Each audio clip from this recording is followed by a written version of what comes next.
नमस्कार। समय संवाद में आपका स्वागत है। मैं हूँ सर्वेश कुमार सिंह। कांग्रेस की जो भारत न्याय यात्रा 14 जनवरी से शुरू होने वाली है और 22 मार्च तक चलेगी। इस यात्रा में कांग्रेस ने आज कुछ परिवर्तन कर दिए। इसमें दो बड़े परिवर्तन हुए हैं और ये दोनों परिवर्तन महत्वपूर्ण हैं। कहा जा रहा है कि ये दोनों परिवर्तन कांग्रेस की तीखी आलोचना के बाद हुए यात्रा को लेकर। पहला परिवर्तन तो यह किया गया है कि यात्रा का नाम एक बार फिर बदल दिया गया। अब इस यात्रा का नाम भारत जोड़ो न्याय यात्रा हो गया। पहले इसका नाम भारत न्याय यात्रा था, अब इसका नाम भारत जोड़ो न्याय यात्रा हो गया, क्योंकि जो पहली यात्रा थी वो भारत जोड़ो यात्रा थी। पहले यही तय हुआ था कि जो दूसरी यात्रा होगी उसका नाम भी भारत जोड़ो यात्रा होगा, लेकिन जब इसकी घोषणा हुई तो कहा गया कि ये भारत न्याय यात्रा।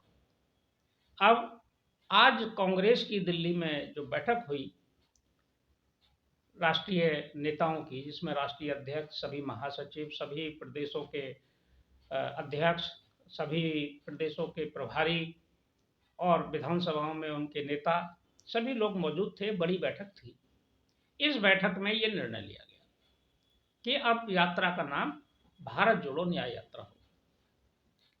दूसरा जो बड़ा परिवर्तन हुआ वह ये हुआ कि यात्रा अब मणिपुर से शुरू होकर, क्योंकि यात्रा मणिपुर से मुंबई तक है, और अब ये यात्रा जब मणिपुर से शुरू होगी तो ये अरुणाचल प्रदेश भी जाएगी। जो पुरानी यात्रा का रूट चार्ट था उसमें अरुणाचल नहीं था। इसी बात को लेकर कांग्रेस की तीखी आलोचना हुई थी, क्योंकि जो पहले घोषणा हुई थी फरवरी में भारत जोड़ो यात्रा के दूसरे चरण की, जयराम रमेश ने घोषणा की थी, उसमें यह कहा गया था कि यात्रा अरुणाचल से शुरू होगी और गुजरात तक जाएगी।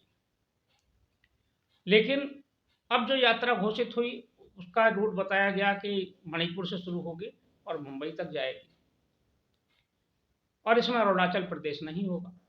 यही बात जो है वो आलोचना में आ गई, और आलोचना सबसे पहले शुरू की भारतीय जनता पार्टी के एक राज्यसभा सदस्य हैं महेश जेठमलानी।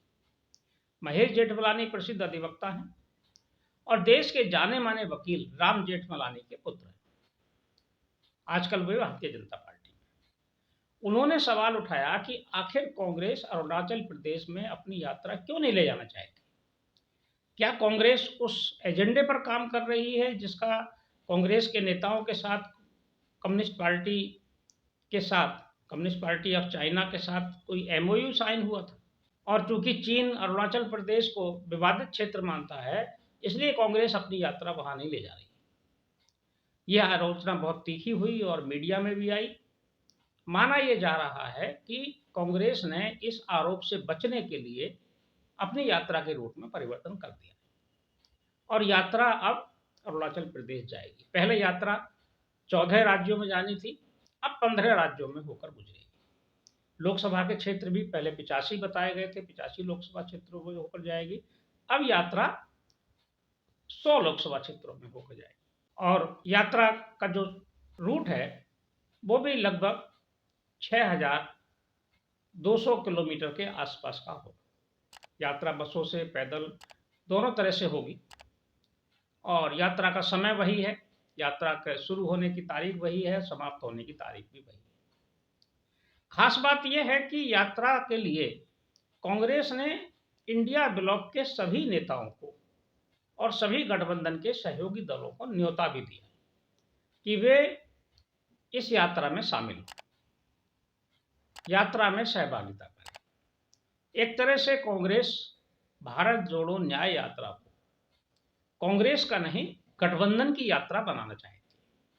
उसका प्रयास है कि जिन जिन राज्यों से होकर यात्रा गुजरे वहां उसके सहयोगी घटक दलों की, अगर सरकार हो तो सरकार भी उसमें सहभागी हो एक तरह से, और दूसरी तरफ अगर वो दल है उस पर प्रभावी तो वो दल वहां सहयोग करे। तो वो इन सब घटक दलों को भी इसमें जोड़कर चलना चाहेंगे। दूसरा जो एक और आज की बैठक में निर्णय हुआ कांग्रेस की, ये कांग्रेस की मजबूरी को दिखाता है। कांग्रेस ने सैद्धांतिक रूप से आज जो उनका फीडबैक आया जिलों से, ये मान लिया है कि वो लगभग 272 और 275 सीटों पर चुनाव लड़ेगी। यानी कि कांग्रेस अपने इतिहास के सबसे कम सीटों पर चुनाव लड़ने का रिकॉर्ड बनाने जा रही है। कांग्रेस इतनी मजबूरी में है या इतने दबाव में है इंडिया गठबंधन के जो घटक दल हैं उनके साथ, कि उसे अपना शेयर और अपने सीटों की संख्या घटाकर सहयोगी दलों की बात माननी पड़ रही है।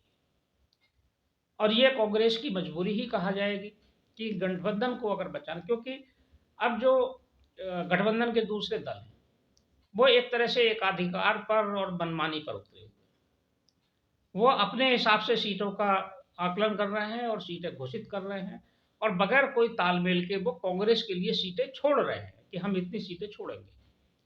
ये उत्तर प्रदेश में हो रहा है, समाजवादी पार्टी ने भी ऐसा ही व्यवहार किया है, और बिहार में भी यही हाल है, बंगाल में भी यही हाल है। तो इंडिया गठबंधन इतनी कम सीटों पर चुनाव लड़ रहा है, ये पहली बार होगा।